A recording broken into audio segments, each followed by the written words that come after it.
மாவட்டம் காரைக்குடி. என் பேர் தனலட்சுமி. என் பையனுக்கு வந்து சாய்கரிஸ் ஒரு பையன் தான், 10 வயசு தான் ஆகுது அவனுக்கு. இடையில வந்து யூரின் போகிற இதில் வந்து அரிப்பாக இருக்குன்னு சொன்னான் தம்பி. இங்கே தம்பிரான் ஹாஸ்பிட்டல்லாம் தம்பி பிறந்தனால அங்கேயே காட்டிடுவோம் என்னன்னு கேட்போன்னு போயிருந்தோம். அரிப்பாக இருக்கிறனால நீங்கள் மாத்திரை ஃபஸ்ட்டு 2 நாள் கொடுத்தாரு. அப்போ சரி வரல அப்படிங்கும்போது தோலை வந்து இந்த மாதிரி ஆப்ரேஷன் பண்ணி எடுத்துடலாம், வேறு ஒன்றும் இல்லை அப்படின்னு கேட்டாங்க. இல்லை பயமாக இருக்குது சார், அதெல்லாம் ஒன்றும் இல்லைன்னா இல்லை நார்மல் ஆப்ரேஷன் தான், ஆனால் உடனே பண்ணிடுங்க, ஸ்கூல் திறந்துட்டா அப்போ பண்ண முடியாது, இப்போயே பண்ணிடுங்கிற மாதிரி சொன்னாங்க. சரி அப்படின்னு சொல்லிட்டு நாங்கள் இப்போ அன்னைக்கே 21ஆம் தேதி அன்னைக்கே அட்மிஷன் பண்ணி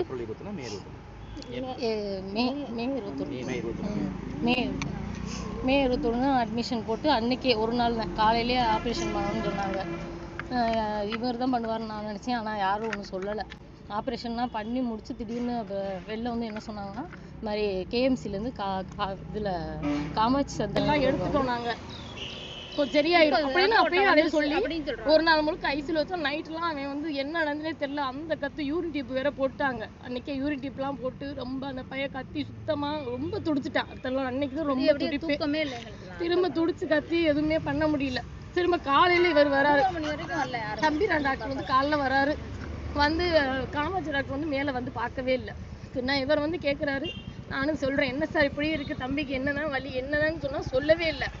திடீர்னு கீழே போனவர் கொஞ்ச நேரத்தில் வந்து இல்லை நீங்கள் மதுரைக்கு போயிருங்க, இல்லைன்னா திருச்சியில் கேட்குறேன் யாரையாவது, திடீர்னு போங்க அப்படிங்கிறாங்க. என்னன்னு கேட்டால் ஒன்றுமே சொல்லவே இல்லை. ஒன்றும் இல்லை, பிரச்சனை இல்லை, நீங்கள் போங்கிற மாதிரி சொல்லிட்டு இவங்க நான் எங்கள் அம்மாலாம் போய் அழுகுறோம். என்ன சார் நல்லா இருக்கிற பையனுக்கு ஒன்றுமே இல்லைன்னு சொல்லிட்டு இப்போ சொல்கிறீங்களே அப்படின்னா, நீங்கள் சாமியை கும்பிட்டு